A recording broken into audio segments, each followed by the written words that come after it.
Saiki lho. Masya Allah, koran hilang, televisi hilang, Pak Pos hilang, sebentar lagi supermarket juga hilang. Kenapa? Karena orang belanja online. Dulu kita mesti datang kepada kiai, bawa kitab. Sekarang tinggal lihat YouTube. Makanya banyak orang ngaji tidak punya adab, karena ngaji lihat YouTube sambil di atas BC.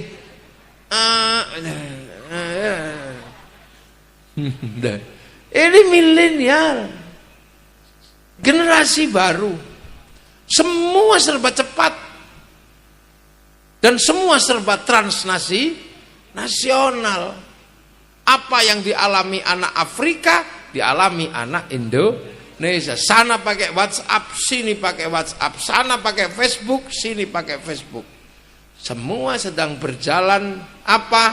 Sesuai dengan zamannya. Makanya kita ini harus tahu kita ini sedang di zaman apa. Kenapa? Oh, monggo Beb. Afan, nggih, laleka. Nggih, monggo. Ah, monggo. Selawati. Monggo, selawati. Tala'al badru alaina min zaniyatil wada wajaba syukru alaina mada'a lillahi da. Nah, Bun. Tapi jangan lali aja. Jangan lupa, apapun yang terjadi hari ini adalah satu proses dari masa lalu. Jadi dunia ini berproses dari masa lalu ke masa depan. Sampean sebagai manusia punya masa lalu manusia Nabiullah Adam alaihis salam. Monyet itu di alas tanggungan, itu juga dari monyet masa lalu. Kelapa ini juga berangkat dari kelapa masa lalu. Hidungnya Pak Haji ini juga hidung masa lalu dari orang tuanya. Kalau orang tuanya pesek, nggak mungkin anaknya mancung. Hitam kulit kita juga dari orang tua. Kulit putih saya dari orang tua. Lu kok tawa sampean? Ini putih saya bajunya. Loh, semua dari masa lalu. Ini kayu jati juga berasal dari kayu jati yang lalu. Loh, makanya kita ini jangan lupa, apapun yang terjadi hari ini sesungguhnya adalah proses masa lalu. Nah, itu. Makanya Islam itu sangat menghargai masalah agar apa? Orang kekinian tidak melupakan jasa para pendahulu, ben gak lali. Karena apa? Manusia itu makhluk khata' wan nisyan, tempatnya luput, tempatnya lupa. Nah, agar manusia itu nggak lupa bahwa hari ini itu bagian dari perjalanan masa lalu, maka Islam menceritakan sejarah masa lalu. Islam itu sejarah masa lalu diceritakan dengan utuh. Manusia pertama diceritakan, rumah pertama diceritakan, bahkan bentuknya diabadikan. Manusia pertama ketemu diceritakan, Adam Hawa. Titik pertemuannya diabadikan sama Islam, namanya Jabal Rahmah. Tempat manusia pertama diabadikan disebut inna awwala baiti wudi'a lin-nasi lalladzi bi Makkah mubarakah. Diabadikan. Jadi jangan dikira Islam itu kemudian tidak mengajarkan orang untuk mengenal masa lalu. Dan masa lalu itu kadang hilang karena apa? dilupakan. Makanya ketika jejak masa lalu mulai hilang, Allah mengutus Nabi Ibrahim untuk mencari jejak masa lalu agar ketuhanan itu tidak hilang. Maka Nabi Ibrahim mencari jejak masa lalu ke tempat di mana awwala baiti wudi'a lin-nasi lalladzi bi Bakkah mubarakah. Maka begitu ketemu Nabi Ibrahim berdoa, Rabbana inni askantu min dzurriyyati biwadin ghairi dzi zar'in 'inda baitikal muharram Rabbana liyuqimus sholata waj'al afidatan minan nasi tahwi ilaihim warzuqhum minas tsamarati la'allahum yashkurun. Kemudian meletakkan pembangunan ulang tempat itu, akhirnya diabadikan lagi oleh Allah, namanya Maqam Ibrahim. Nabi Ismail bersama bapaknya membangun jejak masa lalu ini, diabadikan dengan nama Hijr Ismail. Siti Hajar yang mencari air untuk memenuhi kebutuhan orang mencari jejak masa lalu ini dikenal dengan titik Sofa Marwah. Dan seluruh jejak masa lalu itu dijadikan sebuah perintah agama, namanya ibadah haji. Loh ini, lu mula kita panjenengan sedaya. Hari ini yang terjadi tidak bisa lepas dari masalah, dan Islam sangat menghargai masalah masa lalu, dan kita disuruh napak tilas namanya ibadah haji. Itu bila kita panjenengan sedaya menapak tilas di perjalanan haji, ini yang penting yang harus dipegang oleh santri, bahwa kita diajarkan untuk menghargai masa lalu, bahkan berjalan di atas masa lalu. Nah, masa lalu yang hilang itu puncaknya dijelaskan oleh Rasulullah. Makanya ketika kita ibadah haji, walaupun tidak ada jejak haji itu di Madinah, walaupun tidak ada syarat rukun haji di Madinah, kita harus tetap ke Madinah karena ziarah makam Rasulullah Muhammad sallallahu alaihi wasallam. Loh itu. Sedikit awalin dunia itu Allah tidak menginginkan cerita itu hilang. Sejarahnya masih utuh, pusat-pusat peradabannya masih utuh, titik pijak petilasannya masih utuh no karo Gusti Allah untuk menjadi jejak-jejak itu. Nah, bareng ngoten niku kita ketemu zaman akhir di bawah tanggungan Nabiullah Muhammad sallallahu alaihi wasallam. Nah, makanya ketika kita ini orang zaman akhir diajarkan juga cerita tentang Rasulullah. Dan sejarahnya Rasulullah juga tidak boleh dihilangkan. Maka di sini selalu kita peringati lahirnya, kita peringati Isra Mi'rajnya, kita peringati nuzulul Qur'annya, kita peringati hijrahnya, lahirnya, semua kita peringati. Untuk apa? Ben gak lali, biar kita gak lupa. Nah, setelah itu dari Rasulullah, tidak langsung Rasulullah di Mekah sana, Rasulullah di Madinah. Akhirnya kemudian kita peringati juga, setelah Rasulullah itu siapa yang megang kendali umat. Oh, ternyata setelah Rasulullah itu adalah sahabat. Dan sahabat akhirnya banyak yang keluar dari Makkah, Madinah. Ada sahabat Sa'ad bin Abi Waqqas bergerak ke Cina. Ada sahabat Ali bin Abi Thalib punya anak namanya Sayyidina Husain, bergerak ke Persia sampai diambil menantu Raja Rustum, namanya Sayyidina Husain. Akan tetapi ketika terjadi konflik politik teng zaman Sayyidina Husain terbunuhlah. Terbunuhnya Sayyidina Husain menjadi sejarah yang selalu diperingati karo wong Islam. Peristiwa terbunuhnya Sayyidina Husain di bulan Asyura oleh orang Islam di Nusantara diperingati dengan bulan Suro atau Sura. Surah itu sebenarnya adalah bentuk memperingati peristiwa yang menimpa Sayyidina Husain. Makanya orang kalau di bulan Surah itu bulan duka. Makanya orang Jawa tidak menikahkan anaknya. Orang Jawa tidak pindah rumah karena itu bulan duka. Karena di bulan Asyura ini bulan duka, maka kemudian di sini dibikin bubur karena waktu itu yang terbunuh Sayyidina Husain darahnya tumpah, tulangnya pecah, maka bikin bubur merah putih.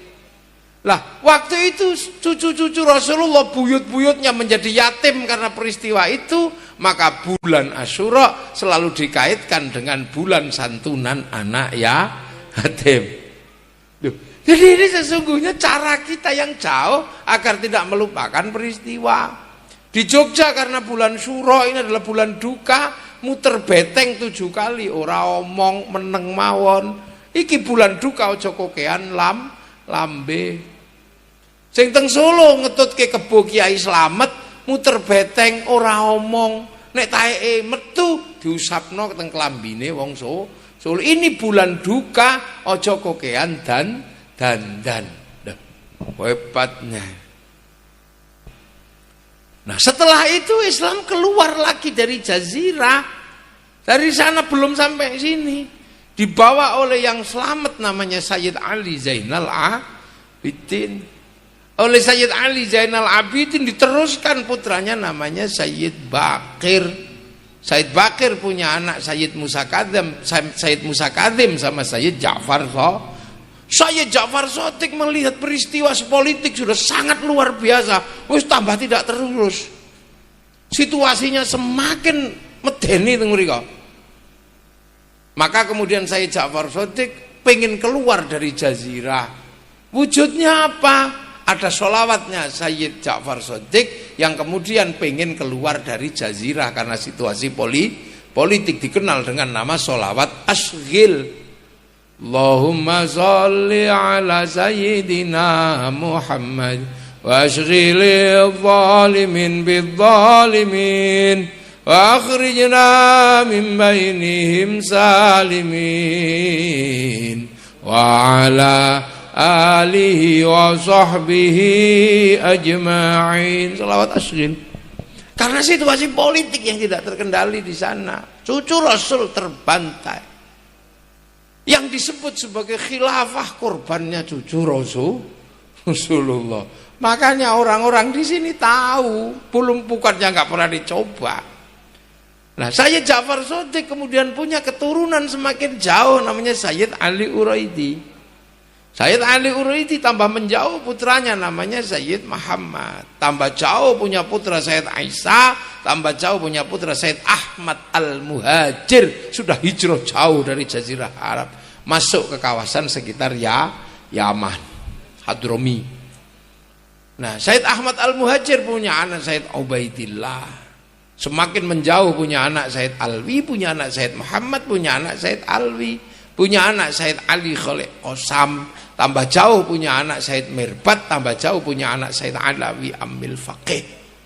Semakin jauh punya anak namanya Sayyid Abdul Malik sampai Mongolia. Punya anak namanya Sayyid Ahmad Jalaluddin sampai Campah, punya anak Sayyid Muhammad sampai Pase, punya anak namanya Sayyid Jamaluddin Al-Husaini Al-Kabir sampai tanah Nusantara, masuk ke Pulau Jawa. Lidahono Coroko menyebut Syekh Jumadil Kubro. Loh. Yang akhirnya punya keturunan namanya Sayyid Ibrahim Asmoro Kondi. Punya keturunan satu lagi namanya Sayyid Ishaq. Sayyid Ishaq punya anak Raden Paku Sunan Giri. Lah Sayyid Ibrahim punya anak Raden Rohmat Sunan Ampel. Dari Mbah Ngampel punya anak namanya Sayyid Makhdum Ibrahim Sunan Bonang. Mbah Bonang punya murid namanya Sunan Kalijogo, mampu membawa Islam menembus pedalaman Pulau Jawa. Punya murid Sunan Geseng Mbah Cokrojoyo, punya murid Mbah Abdul Halim Mbah Benowo. Mbah Benowo punya murid namanya Mbah Abdul Rahman Lasem, punya murid Mbah Abdul Jabbar Tuban, punya murid Mbah Sofwan, punya murid namanya Mbah Abdul Halim, punya murid Mbah Abdul Wahid di Solo Tigo, punya murid namanya Mbah Khairon di Purwodadi, punya murid namanya Mbah Asy'ari, punya anak Kiai Hasyim Asy'ari pendiri Jam'iyah Nahdlatul Ulama.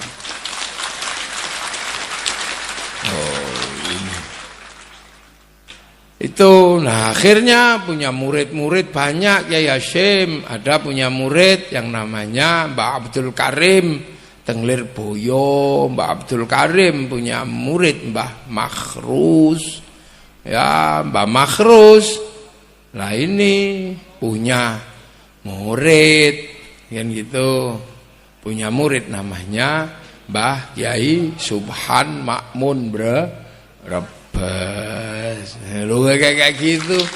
Punya murid Mbah Dimyati Rois Kaliwungu sing asale nggih Brebes. Jadi kita ini tidak perlu khawatir. Nah kita ini milo terus sampai ini wong NU diulangi, ojo lali. Selalu ingat masa lalu terus, ojo mbok lalekno. Biar kita menjadi generasi sing waras karena tahu masa lalu. Ngono lho, saniki soalé kathah sing mulai mboten pati waras. Kenapa? Menolak masa lalu. Jadi Islam itu berkembang terus, bergerak. Sampai teng Indonesia itu tidak langsung dengan satu orang, tidak langsung dari Rasulullah.